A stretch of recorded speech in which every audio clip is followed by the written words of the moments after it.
भूमाफियाओं पर गरीब परिवार की जमीन कब्जाने का आरोप। जमीन को नापने पहुंची तहसील की टीम, ग्रामीणों ने किया हंगामा। जनपद मुजफ्फरनगर में मंगलवार को थाना सिकेड़ा क्षेत्र के गांव निराणा में उस समय हंगामा खड़ा हो गया जब एक गरीब परिवार की शिकायत पर सदर तहसील की टीम जमीन की पैमाइश करने पहुंची। आरोप है कि भूमाफिया के गुर्गे वहां पहुंच गए और जमीन को अपना बताने लगे, जिसके बाद ग्रामीणों ने हंगामा कर दिया। हंगामे की सूचना थाना सिकड़ा पुलिस को दी गई, जो कि पुलिस मौके पर पहुंच गई। बताया जा रहा है कि गांव में सुरेश प्रजापति की पुश्तैनी जमीन काफी समय से खाली पड़ी थी।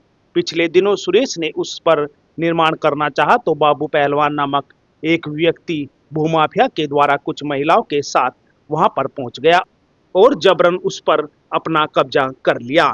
मामला दो सांप्रदायिक से जुड़ा होने के कारण गांव में तनाव की स्थिति फैल गई, जिसके बाद भाजपा नेता परवेश पाल ने इस मामले की शिकायत जिलाधिकारी और एसएसपी से कराई।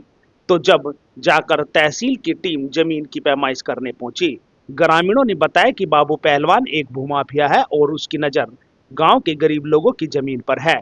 पीड़ित सुरेश प्रजापति ने कहा कि उन्हें इंसाफ मिले।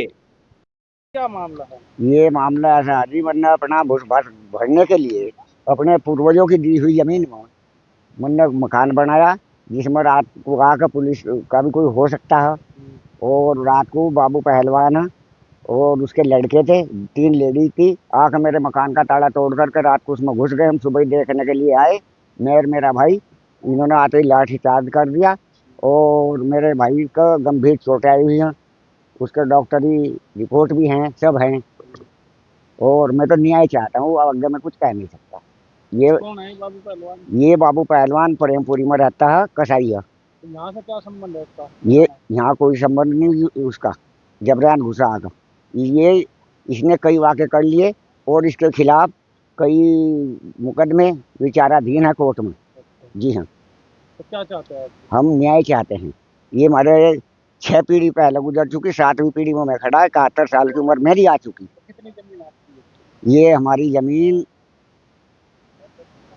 फरद में है जी, मैं ध्यान नहीं मेरे फिलहाल। हाँ। देखिए, ये मेरे गांव का जो है प्रजापतियों का मामला है। हमारे यहाँ सुरेश प्रजापति हैं, जो एक बहुत ही गरीब व्यक्ति हैं।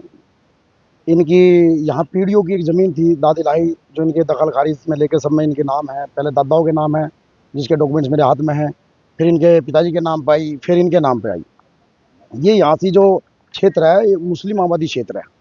इसके चारों तरफ मुस्लिम आबादी है। इनके पास 2-3 बार इन्होंने बताया कि कुछ लोग इनके पास आए कि ये ज़मीन अपनी बेचना है।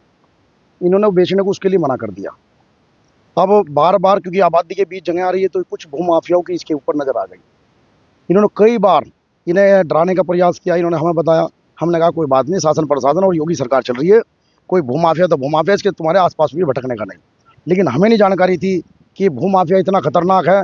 कोई बाबू पहलवान करके कोई भूमाफिया है, जिसने रात को पहले तो सुबह के इनके जो अपना भूस भरने के लिए चढ़ाई चल रही थी इनकी, वो पुलिस की गाड़ी में आकर रुकवाने का काम किया इनकी चुनाई को, बिना किसी कागज़ के।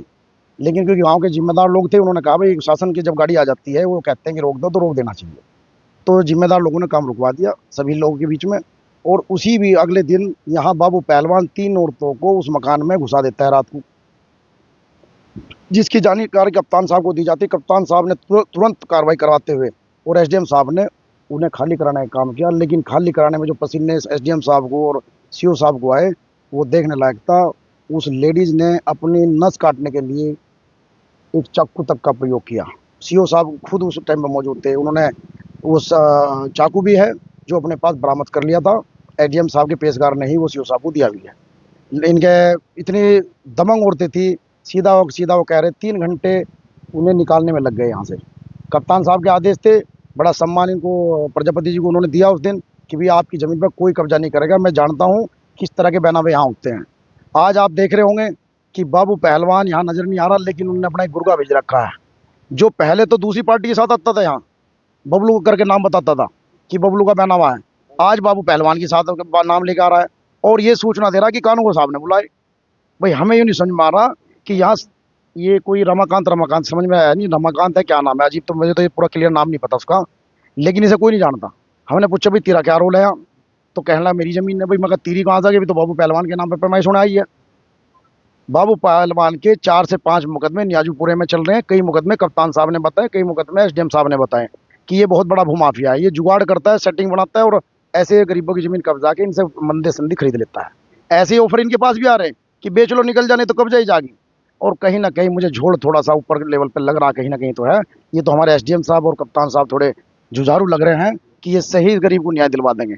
अन्यथा फिर हम तो आप सब मीडिया के माध्यम से कहना चाह रहे कि इस गरीब को न्याय मिल जाए और उस बाबू पहलवान को भूमाफिया की जो सजा योगी सरकार में दी जा रही है वो सजा उसे मिल जाए, तो कम से कम एक यो मैसेज पास ऑन हो जा कि हमारा यो प्रजापति अकेला नहीं है, योगी सरकार इसके साथ खड़ी हुई है।